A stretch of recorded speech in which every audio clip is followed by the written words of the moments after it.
Hello friends, this is काजल अरोड़ा। मेरे YouTube channel में आप सबका वेलकम है। आज जिस टॉपिक पे हम बात करने जा रहे हैं दोस्तों, वो है कि हम टीम क्रिएट करते हैं लेकिन वो एक्टिव नहीं रहती, वो स्टेबल नहीं रहती। और ये बहुत एक इम्पॉर्टेंट टास्क है कि अगर आप टीम बनाने पे ध्यान करते हैं तो उसकी स्टेबिलिटी पे भी आपको ध्यान रखना बहुत ज़रूरी है। क्योंकि अगर आप अपनी टीम को सिर्फ बनाने में ही बिलीव करते हैं कि पुराने नहीं भी काम करें, हम नई टीम पे फोकस करें, तो यकीन मानिए कि आप इसमें बहुत आगे तक ग्रो नहीं करते। क्योंकि अगर आप अपनी टीम को बनाते हैं और उस पर फोकस करते हैं, उसकी स्टेबिलिटी पे आप अगर फोकस करते हैं तो इसके रिजल्ट आपको बहुत अच्छे मिलते हैं। और जो आपके साथ कनेक्टेड लोग हैं वो आपसे दूर नहीं जाएंगे, वो आपके साथ बने रहेंगे आपके इस सिस्टम में तब तक जब तक कि आप उनको सक्सेस नहीं दिलवा देते। तो आइए जानते हैं कुछ ऐसे ही पॉइंट्स कि हम अपनी टीम को कैसे स्टेबल रख सकते हैं। तो दोस्तों, सबसे पहले इसमें जो पॉइंट आता है वो आता है कि वर्क ऑन योरसेल्फ। अगर आप खुद पे काम करते हैं, खुद पे काम करने का मतलब कि आपको 4 बातों का ध्यान रखना है। सबसे पहली कि आपका प्रेजेंटेशन स्किल बहुत ही बढ़िया होना चाहिए। आप अपने प्रेजेंटेशन स्किल में मास्टर होने चाहिए कि आप अगर किसी को समझा रहे हैं तो वो आप उसको क्लोज करके ही वहाँ से आप उठें, प्रोस्पेक्ट को क्लोज करके ही आप उठें।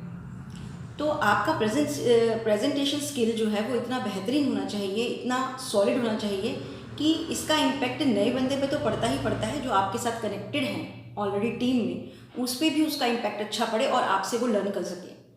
क्योंकि अगर आप अपनी टीम को रन कर रहे हैं एज अ लीडर, तो ये आपका फ़र्ज़ है कि आप अपने प्रेजेंटेशन को इतना स्ट्रॉन्ग बनाएं कि आपसे आपकी टीम लर्न कर सके।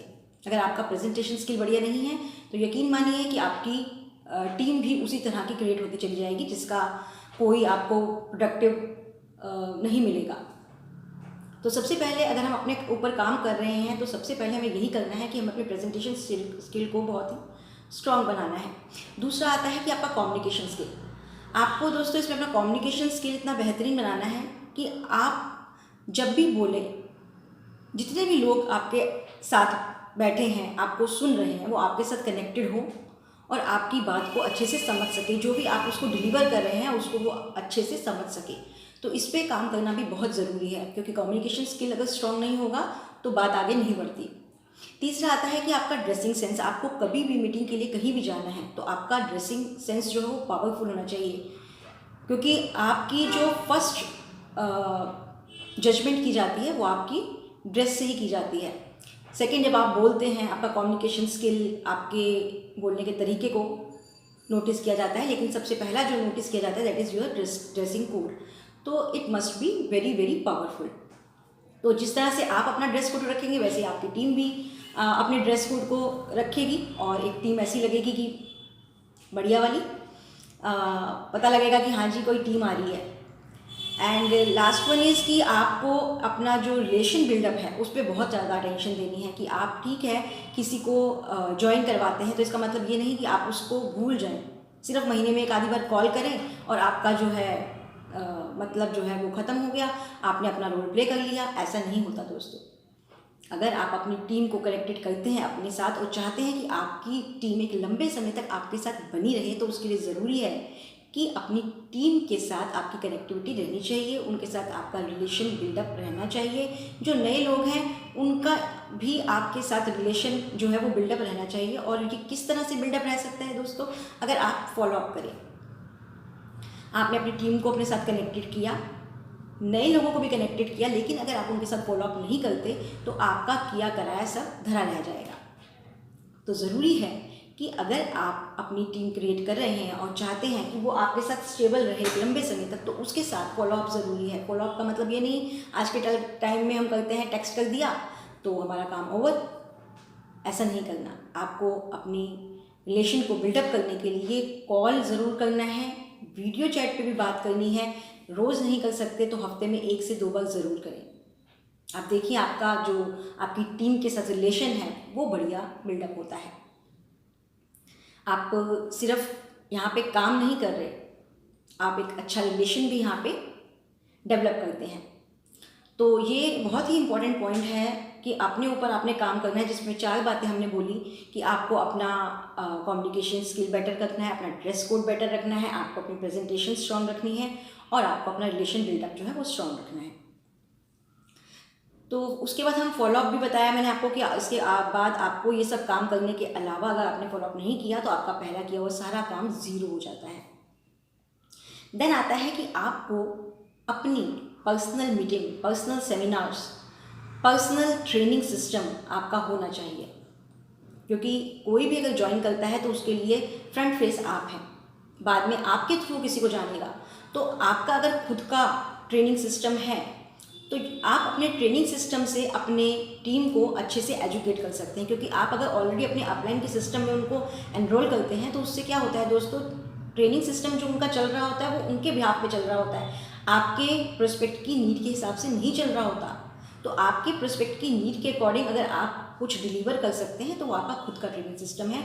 तो अपना ट्रेनिंग सिस्टम ज़रूर बिल्डअप करें और महीने में एक आधा सेमिनार पर्सनल वे में करें। कंपनी करती है, इट्स ओके, लेकिन ये आपका बिजनेस है, ये आपको ग्रो करना है, तो इसके लिए ज़रूरी है कि आप महीने में एक सेमिनार खुद के इन्वेस्टमेंट से ज़रूर करें। थोड़ा सा खर्चा ज़रूर आएगा लेकिन आपको रिस्पॉन्स बहुत बढ़िया मिलेगा, क्योंकि आपको अगर बड़ा कमाना है तो बड़ा दिखाना भी पड़ेगा।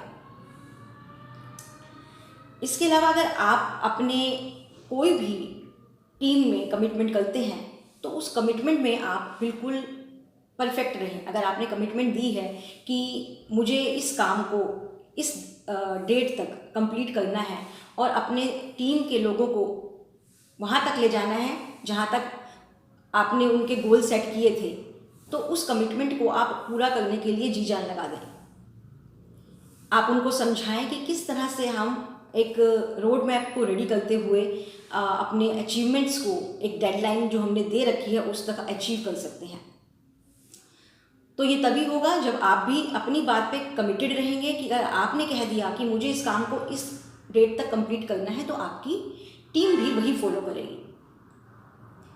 तो कमिटमेंट पे जो है वो बरकरार रहें आप, और अपने टीम के मेंबर्स को, चाहे वो नए हैं चाहे वो पुराने हैं, उनको स्टेज परफॉर्मेंस का मौका ज़रूर दें। और ये तभी दे सकते हैं जब आपका खुद का ट्रेनिंग सिस्टम होगा। दोस्तों, अपने ट्रेनिंग सिस्टम में अपने टीम को एनरोल कीजिए, उनको एजुकेट कीजिए और उनको एजुकेट करने के साथ साथ उनको चांस दीजिए कि वो भी स्टेज पे आके बोलें। आजकल स्टेज परफॉर्मेंस जो है आप बहुत अच्छे से घर बैठे ही अपने जूम सेशन से इम्प्रूव कर सकते हैं और अपनी टीम को इम्प्रूव करवा सकते हैं। तो ये बहुत ही अच्छा टूल आपको एक कह सकते हैं कि गिफ्ट मिल गया कोरोना पीरियड में।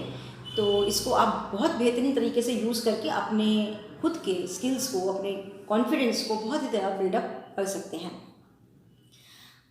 अपनी टीम में जितने भी लोग आपके साथ काम कर रहे हैं, आप उनके साथ एज अ बॉस नहीं रहिए, उनके साथ एज अ पार्टनर रहिए, क्योंकि ये काम और ये सिस्टम ही ऐसा है कि आपने इंडिपेंडेंट बिजनेस आपने डेवलप करना है। आप कितने सीरियस हैं ये आप जानते हैं। अगर आप सीरियसली सोचते हैं कि मुझे कंपनी ने सब कुछ सेटअप करके दे दिया, प्रोडक्ट्स वगैरह भी आपको दे दिए, आपको एक पूरा सिस्टम लॉन्च करके दे दिया उन्होंने, और उनका टर्नओवर चाहे 1000 करोड़ का है, आपको उसको कैसे 5000 करोड़ करना है ये आपके ऊपर है।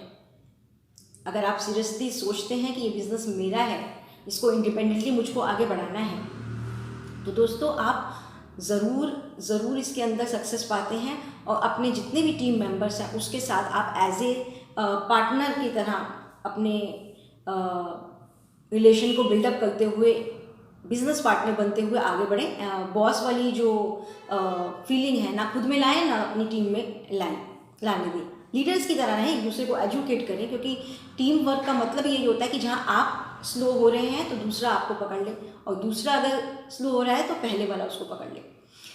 तो पार्टनर्स बन के चलने में मज़ा भी बहुत आता है और लगता है कि ये बिज़नेस तेरा भी है और मेरा भी है और हमने इसको मिलके आगे बढ़ाना है। इसके अलावा दोस्तों, अगर आप चाहते हो आपकी टीम में स्टेबिलिटी बनी रहे, उसके लिए काम और ज़रूरी है कि आप सेल्फ प्रमोशन निकालें। अब जो न्यू प्रोस्पेक्ट्स आपके पास आते हैं, कंपनी के जो प्रमोशंस होते हैं वो उनको नहीं क्वालिफाई कर पाते, तो उनके लिए क्या है यहाँ पर, वो आपके साथ कनेक्टेड रहें, शुरुआती में ही अगर वो प्रमोशंस क्वालिफाई नहीं कर पाते तो उनका कहीं ना कहीं कॉन्फिडेंस जो है वो लूज़ होता है। तो आप अपने बिहाफ पे कुछ सेल्फ प्रमोशंस निकालें। इस सेल्फ प्रमोशंस का टूल जो है वो मैं आपको ज़रूर बताऊंगी और इसको हम अलग से एक वीडियो में भी जानेंगे, क्योंकि ये बहुत ही बेहतरीन टूल है सेल्फ प्रमोशन का, जो आपकी टीम को एक्टिव रखता है। इसके अलावा हमें अपने प्रोस्पेक्ट्स की कोई भी लिस्ट बनवानी है तो हमें ये नहीं बनवानी कि भैया अपनी फ़ोन डायरेक्टरी खोल और लिख दे यहाँ पे कम से कम 100 नाम। नहीं, हमें काम करना है उनके सपनों पर, क्योंकि ये सिस्टम ऐसा है कि लोग अपने सपने लेके आते हैं। उनके क्या सपने हैं उसकी लिस्ट बनवानी है और उस लिस्ट को पूरा करने में उनकी मदद करवानी है। क्योंकि अगर उनके सपने पूरे होने लगेंगे तो हमें कहने की ज़रूरत नहीं पड़ेगी कि आप अपने बिजनेस को संभालो, वो अपने बिजनेस को खुद से संभालना शुरू कर देंगे। आप जो भी यहाँ पे सिस्टम में ट्रेनिंग में सिखाया जाता है उसको रिटन में ज़रूर लिखें, क्योंकि अगर आप रिटन में लिखते हैं तो आप एक लीडर बनने के लिए रेडी हैं।